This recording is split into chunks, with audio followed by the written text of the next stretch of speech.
Good morning. My name is Joshua Teitelbaum, and thank you to the Special 301 Subcommittee for the opportunity to testify on behalf of the American Creative Technologies and Innovative Organizations Network, or Action for Trade. Action for Trade is dedicated to advancing a U.S. trade agenda that promotes creativity and innovation. Our members include businesses and trade associations involved in the research, development, and manufacturing of patented medicines, the development, production, publication, and distribution of creative works like literary content, recorded music, film, television, and scientific, technical, and medical journals, and the development of technology, software, and hardware. What ties the members of our coalition together is the shared belief that our trading partners should enact policies, including strong protections and enforcement measures for intellectual property rights, to fairly value American creativity and innovation, and that when they do, both the United States and its trading partners see the returns to economic prosperity and well-being. The intellectual property-intensive industries that Action represents support 58 million American jobs. That's nearly 40% of the American workforce, and they add jobs 7% faster than other industries. In other words, we are a large and growing segment of the American economy. But in a global economy that is increasingly defined by where creativity and innovation happens, the Special 301 report is an important tool for ensuring it happens here, and building on the commitment in the recently published U.S. trade agenda that U.S. owners of intellectual property have a full and fair opportunity to use and profit from their IP around the globe. To further your investigation, Action would like to highlight several areas of concern where our trading partners' intellectual property rights are weak or insufficient. First, several U.S. trading partners lack regulatory transparency and fail to accord U.S. companies due process when enacting regulations affecting their IP. For example, bureaucratic backlogs in the patent approval processes in Canada and Korea undercut those nations' commitments in free trade agreements, undermine incentives to innovate, and result in significant delays in access to innovative life-saving medicines. Pricing controls in Canada and South Korea further weaken innovation by arbitrarily setting prices for patented medicines by reference to prices in less advanced economies or medicines of an older generation. In doing so, these countries aim to skirt the global costs of innovative research and development and ultimately delay the introduction of new medicines into their own market. And compulsory licensing schemes in Malaysia allow local companies to make, use, sell, or import patented medicines without the consent of the patent holder. Second, intellectual property rights protection and enforcement efforts have not kept up with the technological developments in the distribution of pirated goods and services. For example, China is a hub of the manufacture and distribution of illicit streaming devices. In addition, while China's largest search engine has taken strides to address takedown requests for infringing content, China places too high a burden on rights holders to prove infringement. In Mexico, high levels of online piracy continue, where the government has neither adopted policies nor attempted action against a plethora of locally operated infringing websites. And Canada's notice and notice enforcement scheme lacks even takedown obligations for infringing creative works, making it a global outlier in the protection of copyright online. Finally, the creativity and innovation-based sectors are particularly susceptible to acts, practices, and policies that are designed to benefit local producers at the expense of manufacturers and employers and employees in the United States. For example, China has several data localization policies that promote or force technology transfers to local competitors. These policies not only effectively prevent market access, but contribute to the theft of U.S. intellectual property. Japan's new pharmaceutical pricing policies exhibit bias towards local companies as well, due to its strict qualifications on which companies can benefit from full price stability. And the use of antitrust investigations by our Asian trading partners undermines U.S. rights holders by requiring the transfer of U.S. patented technology to domestic companies. These investigations often lack due process protections and result in discriminatory and extraterritorial remedies. Action for Trade looks forward to working with the Office of the United States Trade Representative and the other agencies at the subcommittee here as partners to address these issues in support of America's creators and innovators. Thank you for your time, and I'm now happy to answer any questions you may have. Thank you very much for your testimony. The first question will be from USTR. Thank you and good morning. Your testimony notes that Mexico has the highest percentage of music pirate site users of any country and is the second largest foreign market for illicit camcording. What do you think accounts for this? I know you mentioned the lack of government action, but in addition to that, what do you think accounts for this? think that there are changes in both technology and lack of policy on the books in Mexico that allow these kinds of practices to continue. When it comes to policy, for example, Mexico lacks strong secondary liability in its market that would allow copyright holders to hold infringers on that content accountable for their practices online. In addition, there are advances in technology that make practices such as camcording easier to carry out as opposed to in previous years when it may have been more practically difficult. In addition, when it comes to advances in technology for things like stream ripping, there are advances in software that allow people who are interested in trying to simply download licensed music off of premium services that allow them to then distribute those works either free or at reduced prices, undercutting the creativity and work of music creators and film and television creators. Thank you very much. The next question comes from HHS. Good morning. In your members' views, what action should Canada take to improve the process of developing new pharmaceutical pricing policies? Thank you for that question. We have serious concerns about Canada's current proposals for the pricing for PMPRB. That proposal would change the current reference pricing scheme for patented medicines that set maximum allowable prices, including removing the United States and Switzerland from the countries that are included in the reference pricing basket, and substituting for those countries other less advanced economies with the stated goal of trying to bring down the price to the OECD median. We would recommend that Canada implement pricing policies that are fair, reasonable, and market-based, that include increased transparency and greater due process for stakeholders to submit comments as to which countries would be appropriate for including in the reference pricing scheme, including the United States. We believe that the proposal that was released in December did not include adequate justification for the changes that they've proposed. Thank you very much. The final question comes from ITA. Yes, you had mentioned Canada and notice on notice. Could you elaborate a little bit as to how the current system has affected Action members, and also perhaps what additional steps Canada might take to address online piracy? Absolutely. Thank you for the question.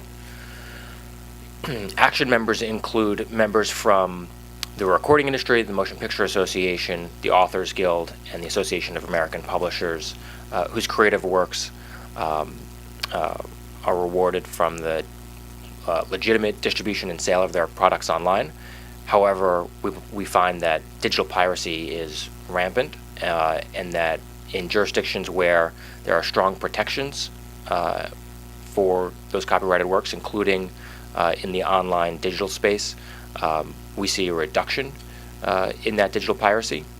A notice and notice scheme without the obligation to take down requests of infringing content allows that content to remain online even after the internet service provider or the infringer has been notified that the work is infringing on somebody's legitimate copyright. So we believe it's important and imperative in order to reduce digital piracy that Canada implement, at the very least, a takedown obligation. Thank you very much for your testimony.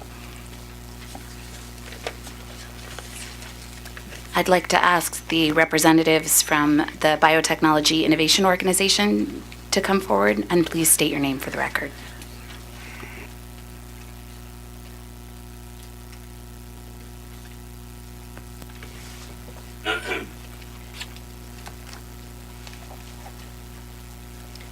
Good morning. I'm Melissa Brand, Associate Counsel and Director for Intellectual Property Policy at the Biotechnology Innovation Organization.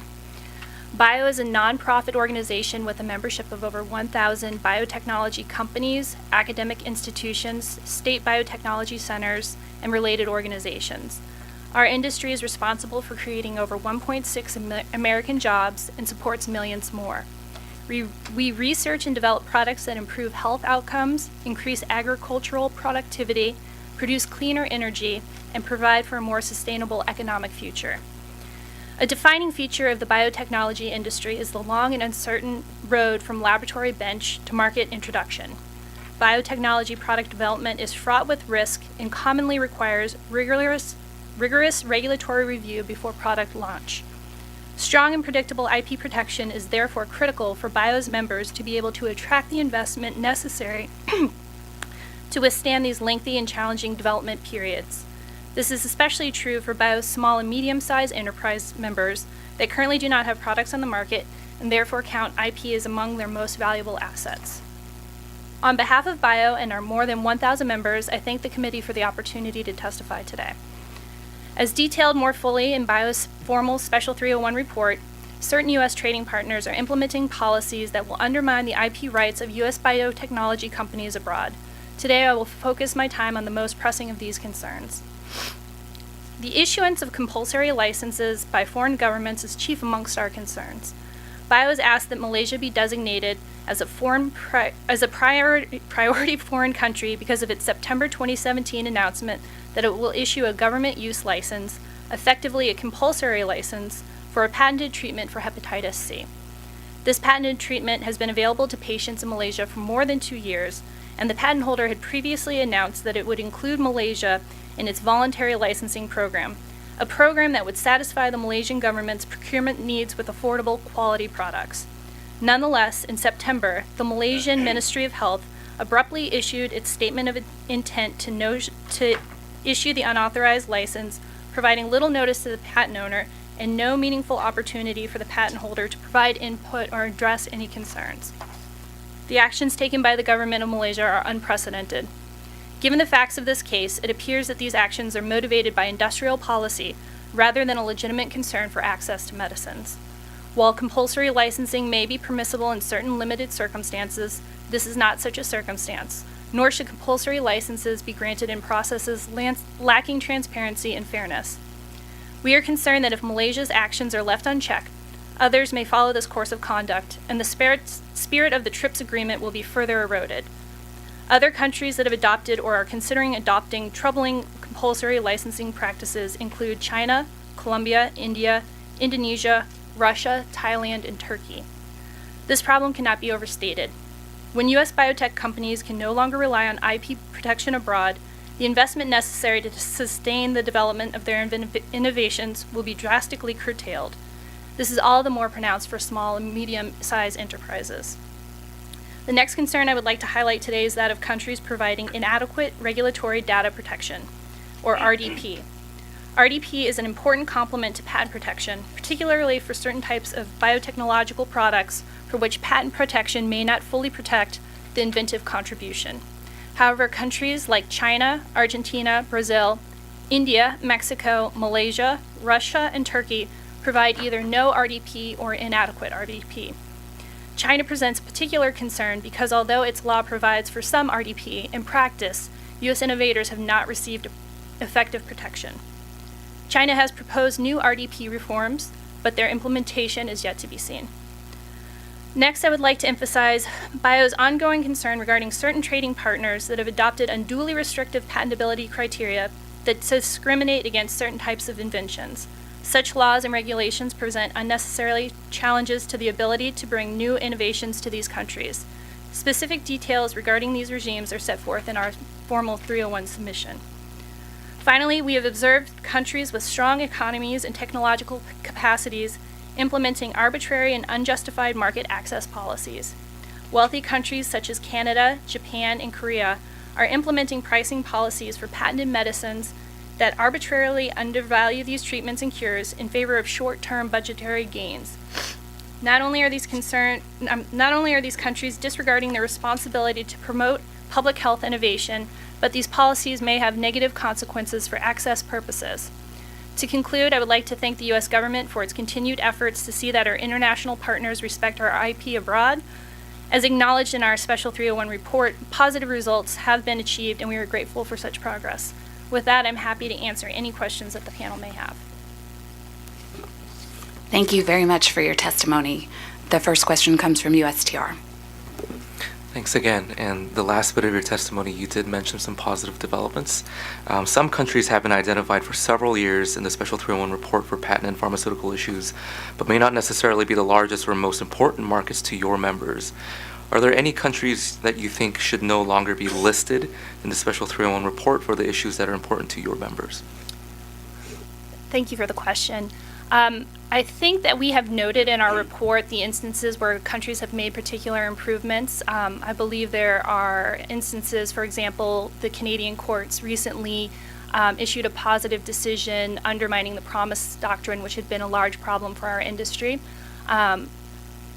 I also believe there are other instances where countries such as Taiwan, I believe, are providing a patent linkage system now, or at least committed to do so.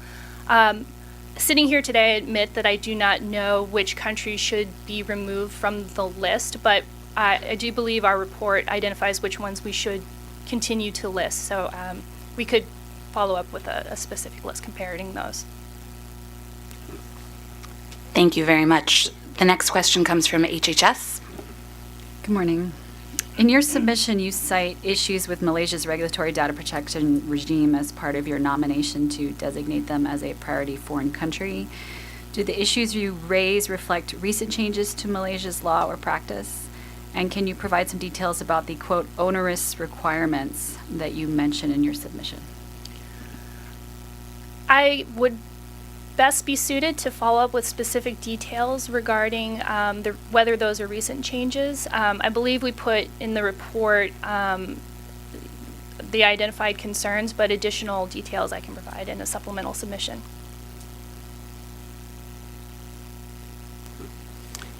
Thank you very much. The next question comes from PTO. Thank you. Regarding India, footnote 18 of bio submission indicates recent revocations, oppositions, and challenges to several biopharmaceutical products. Is Section 3D of India's Patents Act cited in these challenges? And is Bio aware of the patent status of these products in other countries? I believe that 3D is likely cited. We can follow up and provide that information particularly. I believe that footnote discusses the not only the issue with 3D, but the overall tenor against biopharmaceutical patents in India and the multiple challenges that are allowed both pre-grant and post-grant, and also the obstacles that are faced with 3D. So I can follow up with additional details on whether 3D is cited in those decisions and how those products are patented in other countries. Sure.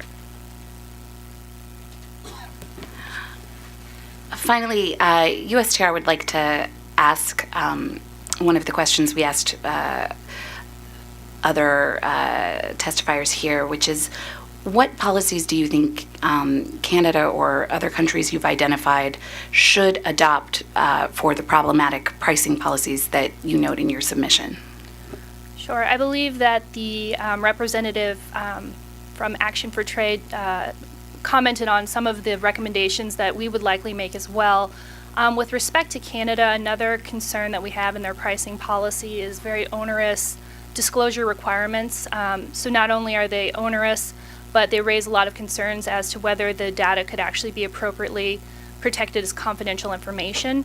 So I think further review of those disclosure requirements would be necessary. I think more stakeholder input would be useful to really convey the burdens that would be placed on our members. The other thing I want to say quickly with respect to Japan and its pricing policies, we noted in our report that these will be particularly difficult for our small and medium-sized members. There are benefits or requirements essentially to conduct clinical trials in Japan or launch more products in Japan. And that's difficult for our smaller members as financial constraints, amongst other things, make that challenging. So I think that eliminating those requirements that really favor a foreign economy that it's difficult for small members to meet, that would be a very beneficial step. Thank you very much for your testimony. I'd like to invite representatives from BSA Software Alliance to come forward, and please state your name for the record.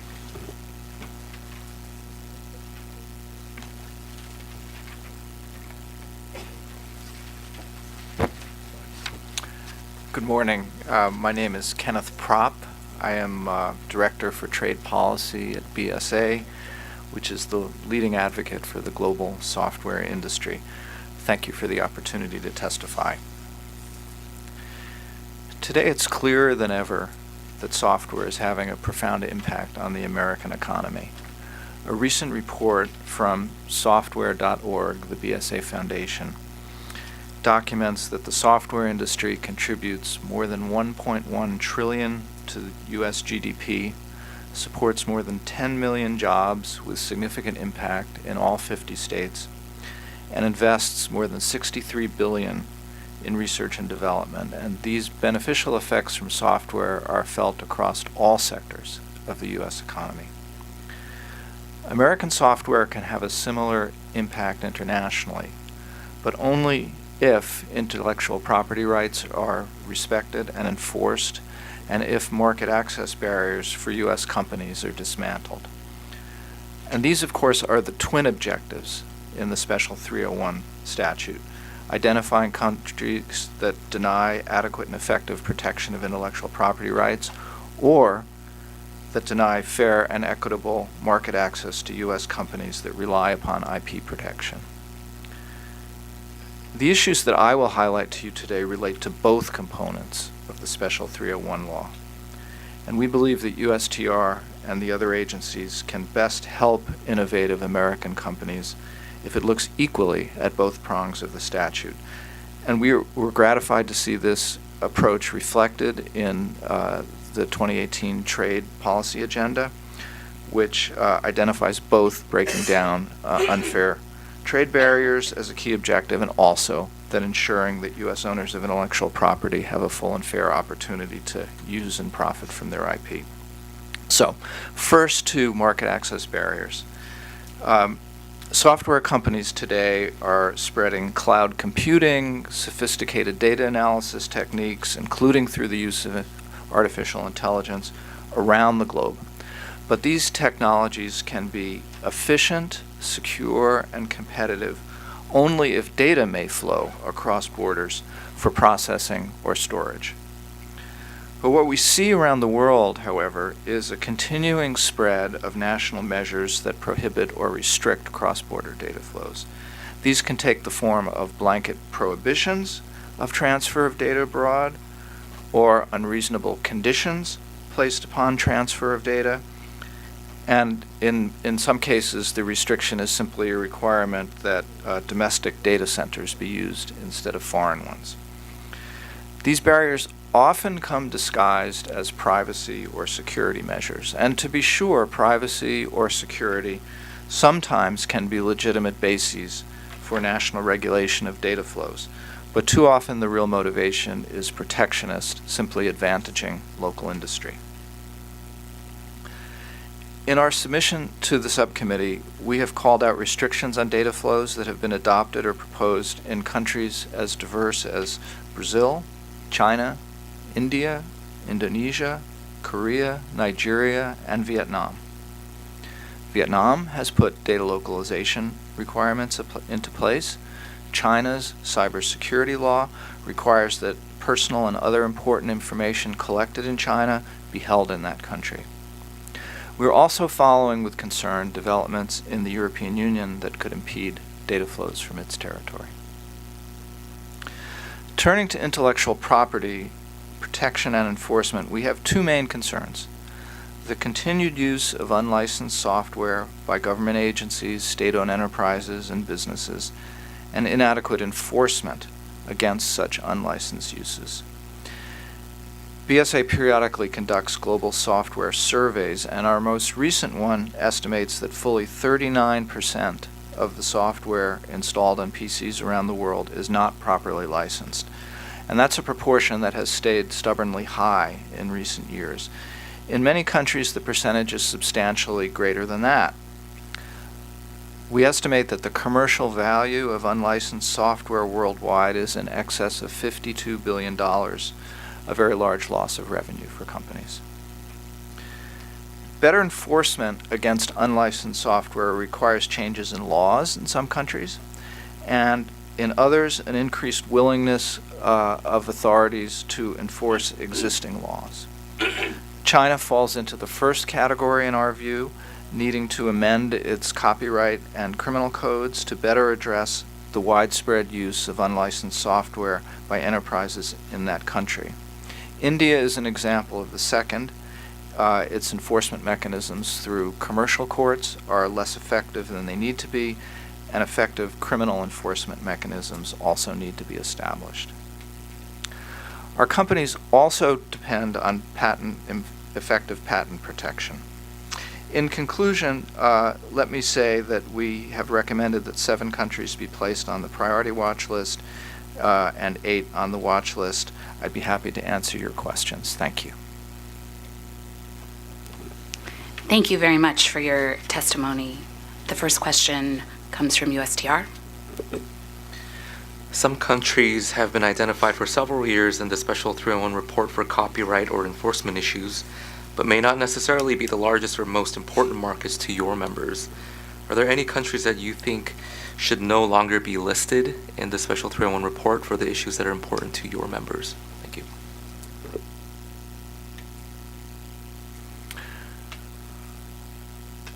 I think our report singles out the countries that still require listing.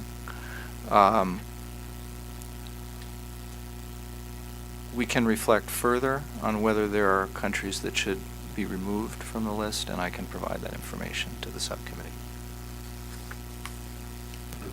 Thank you. Our next question comes from PTO. Thank you.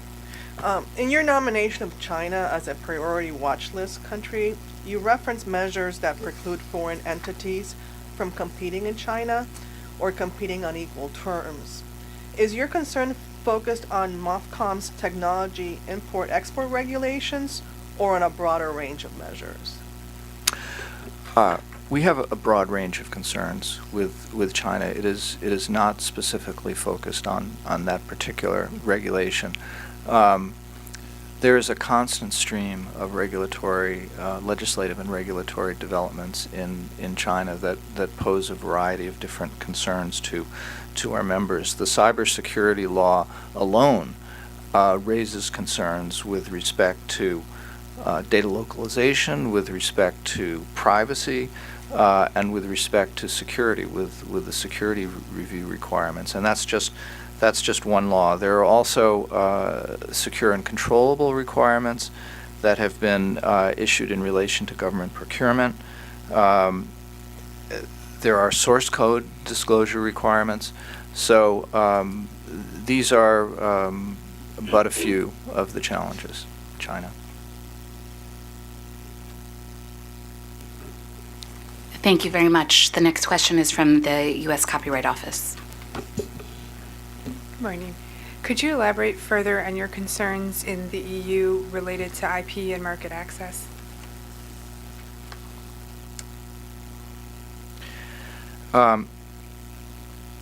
With respect to the EU and IP, I would mention one in particular, and that is there is a proposed revision in the copyright area of the proposed digital copyright directive. That has created uncertainty about the legality of text and data mining. It is an ongoing legislative process. The uncertainty was created by the Commission's draft as the legislation has made its way through the Parliament and now to the Council. That issue continues to be dealt with, and the outcome is still not clear. But for the moment, there is no resolution of the question, the important question, whether text and data mining will continue to be valid on a widespread commercial basis, or instead would be limited to a subcategory of institutions such as research and educational institutions. Thank you very much. The final question will be from USTR.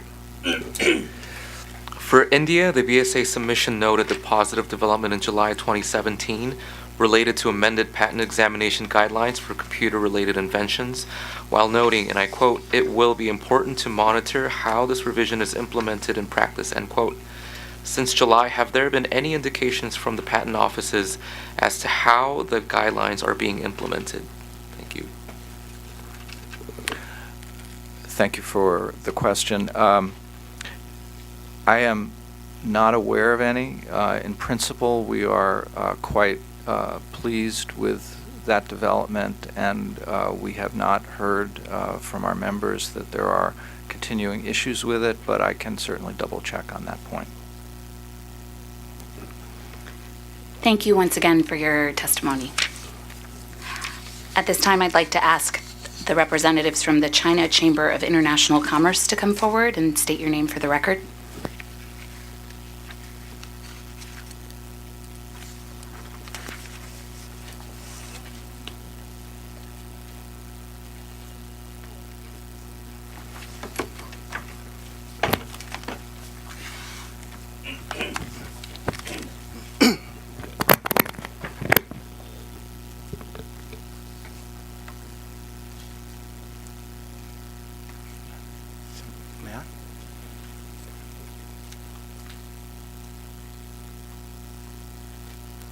Thank you very much.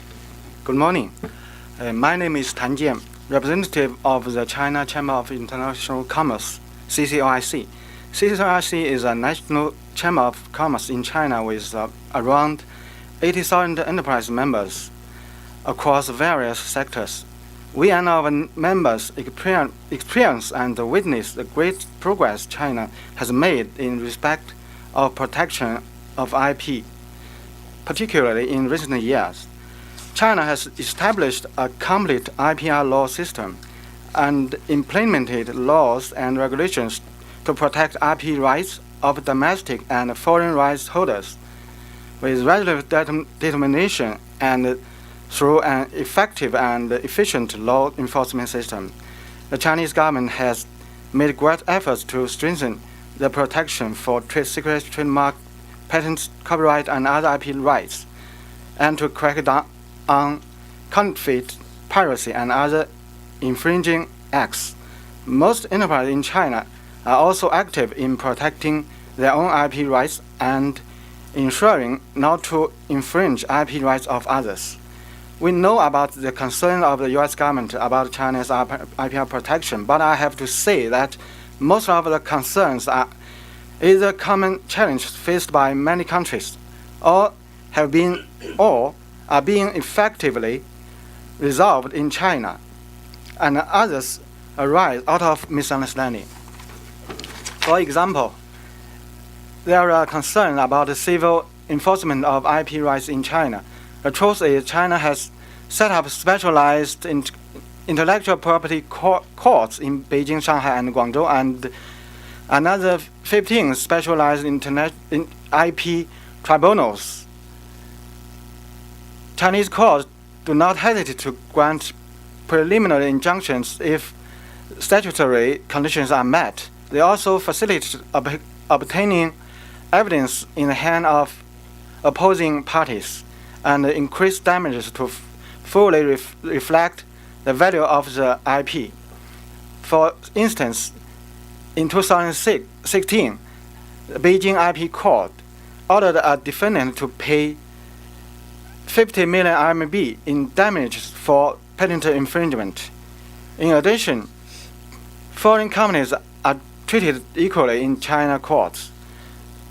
Foreign companies' win rates average around 80% right now.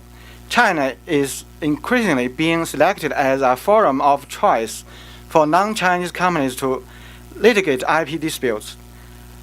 China is continuing its efforts to improve the trial procedures of IPR cases.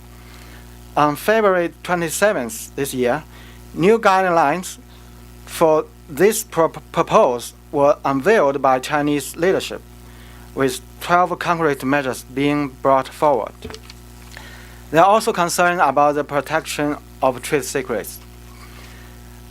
China revised anti-unfair competition law in November 2017, expanded the scope of protected trade secrets and increased the statutory damages, where the amount of actual losses cannot be determined. The default damages up to RMB 3 million can be awarded by the court. Provisions regarding preliminary injunction, property and evidence preservation are fully applicable to disputes involving violation of trade secrets. Trade secrets submitted to government agencies and the courts are kept confidential in accordance with the anti-unfair competition law and many other laws and regulations. Concern also extends to counterfeiting and piracy in physical and e-commerce market. Counterfeiting and piracy exist in China, as it is the world factory. The government of China has devoted numerous resources to crack down on counterfeiting and piracy through routine supervision and special campaigns, and by administrative law enforcement and criminal trials. A U.S. company named Abro, with only 25 employees, has benefited from 67 administrative raids, 20 custom seizures, and 8 criminal raids in China. According to Abro, the problem most Western brand owners have is not that Chinese have a bad system, but that the brand owners do not know how to make that system work. In addition, the private sector also takes actions, particularly operators of e-commerce platforms cooperating with right holders and the law enforcement department have taken a series of measures to effectively curb online counterfeit and piracy. Like U.S. government, the Chinese government attaches great importance to IP protection. Like U.S. companies, Chinese companies, including CCIA members, treasure innovation. I believe both countries and business circles from both countries should cooperate rather than criticize and blame each other to enhance the protection of IP in our two countries and in the world. Thank you.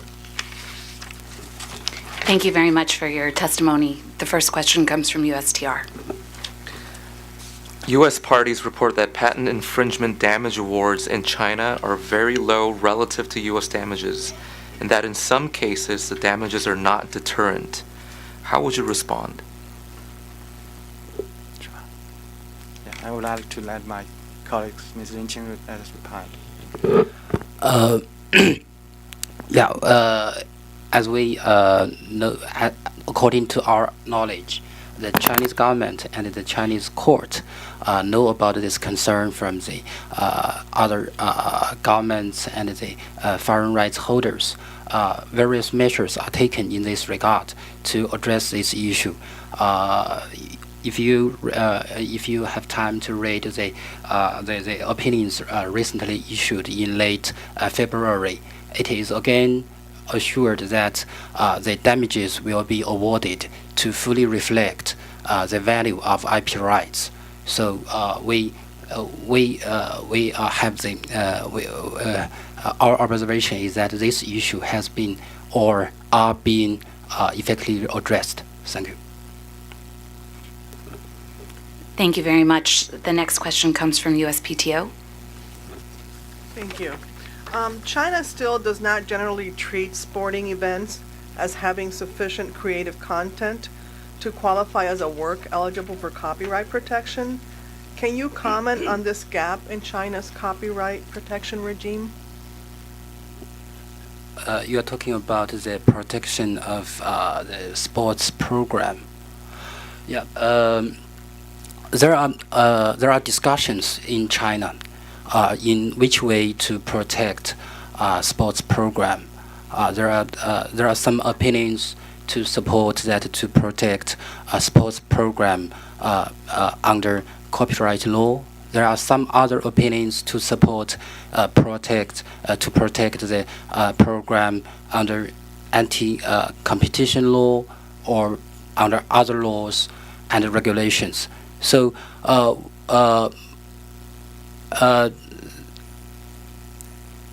in any event, there are laws and regulations applicable to this area, and the rights holders have a channel to protect their rights.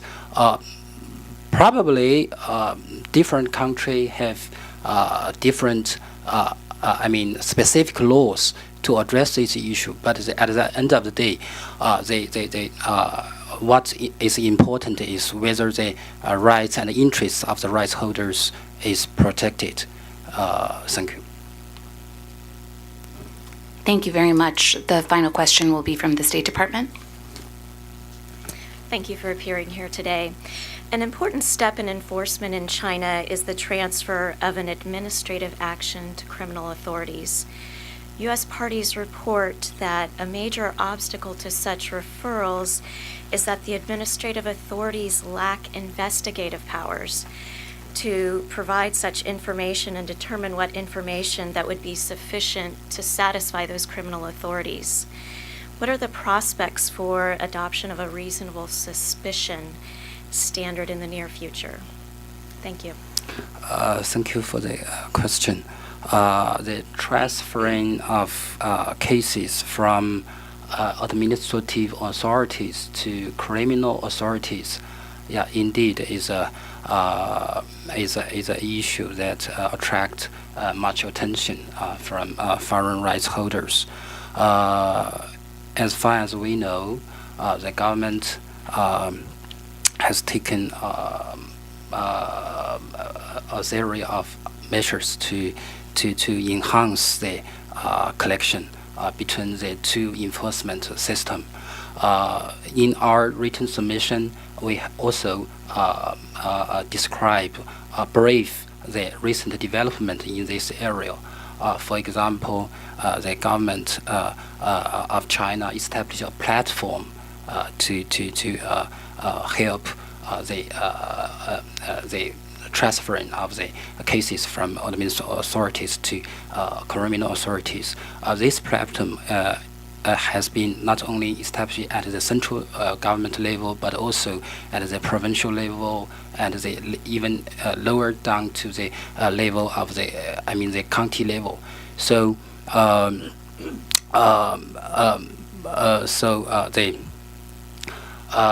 when the conditions to initiate administrative law investment probably is not the same as the criminal trial, but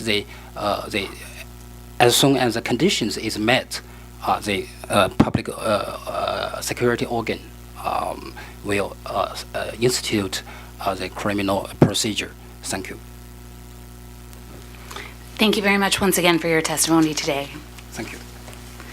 At this time, I'd like to invite representatives from the Computer and Communications Industry Association to come forward, and please state your name for the record.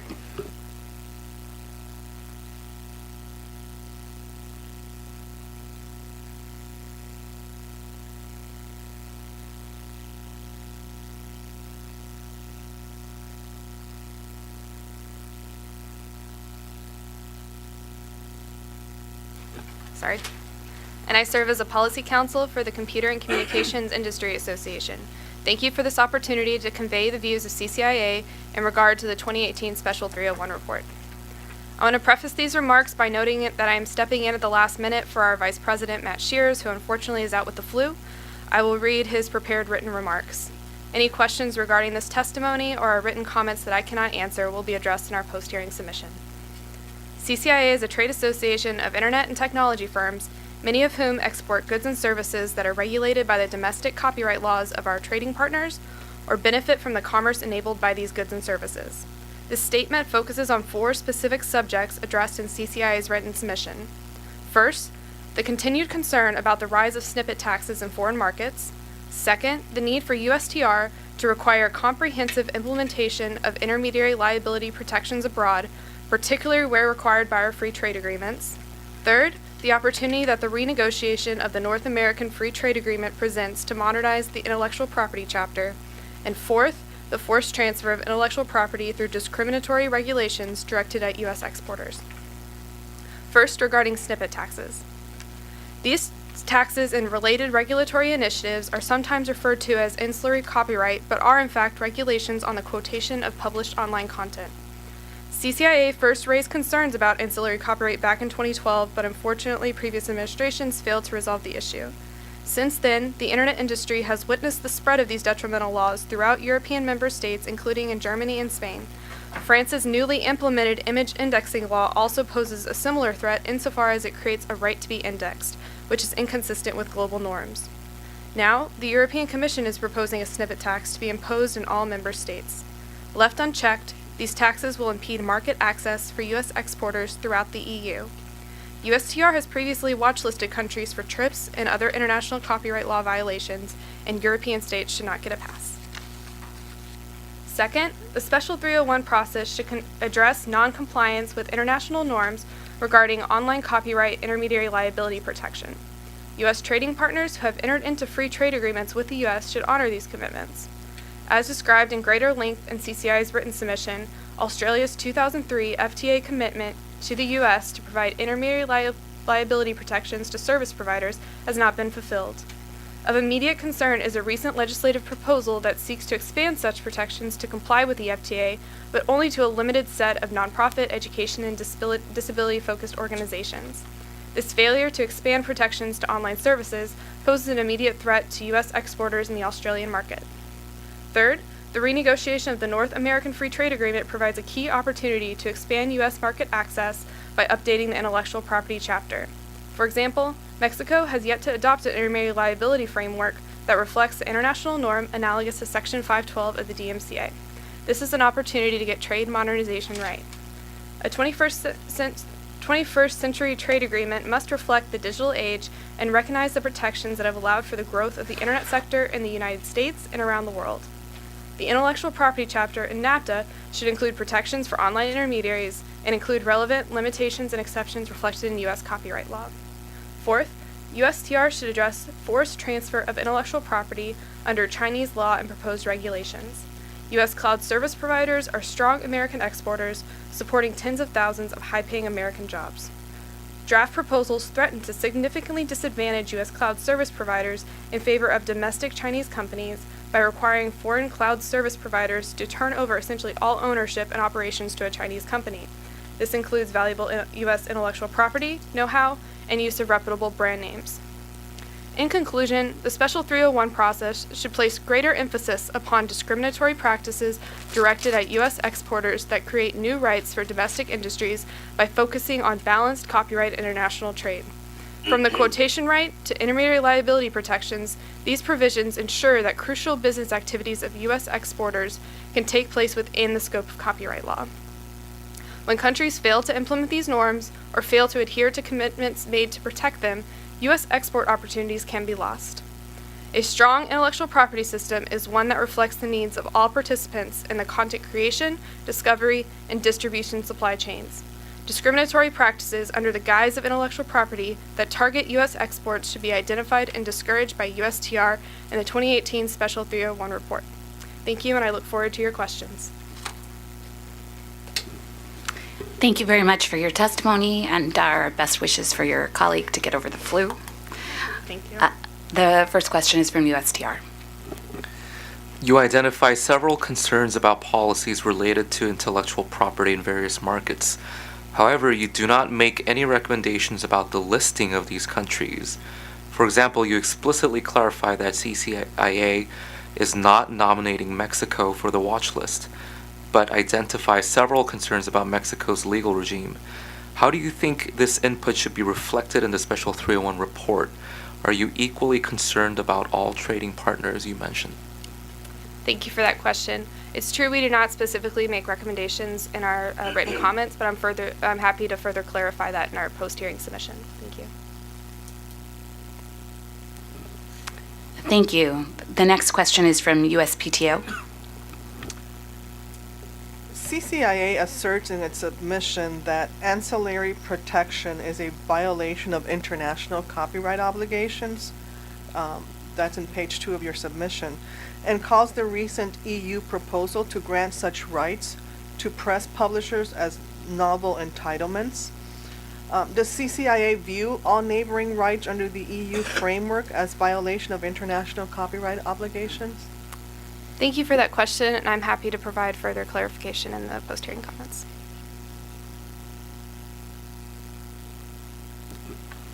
The next question comes from the U.S. Copyright Office. Good morning. Is the FTA compliance concern with Australia, is that a relatively new development for your members?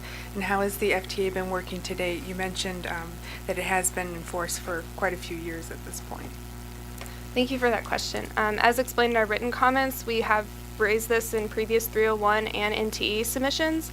However, it's an immediate concern just based on the fact that the Australian government has introduced a bill to try to comply with the FTA and expand these safe harbor protections, but unfortunately effectively carves out online services in the way that it's drafted, and I'm happy to provide more detail in our post-hearing submission.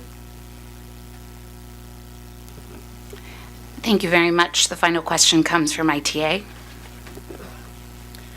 Yes, this is another question we are posing on behalf of our law enforcement colleagues. Are there markets that, in your view, do a good job of balancing the respective rights and obligations of content providers and ISPs? What markets are they, and why is that your conclusion? I'm happy to expand more on post-hearing comments, but I would say that we would believe that the U.S. system is doing a great job. Thank you very much for your testimony today.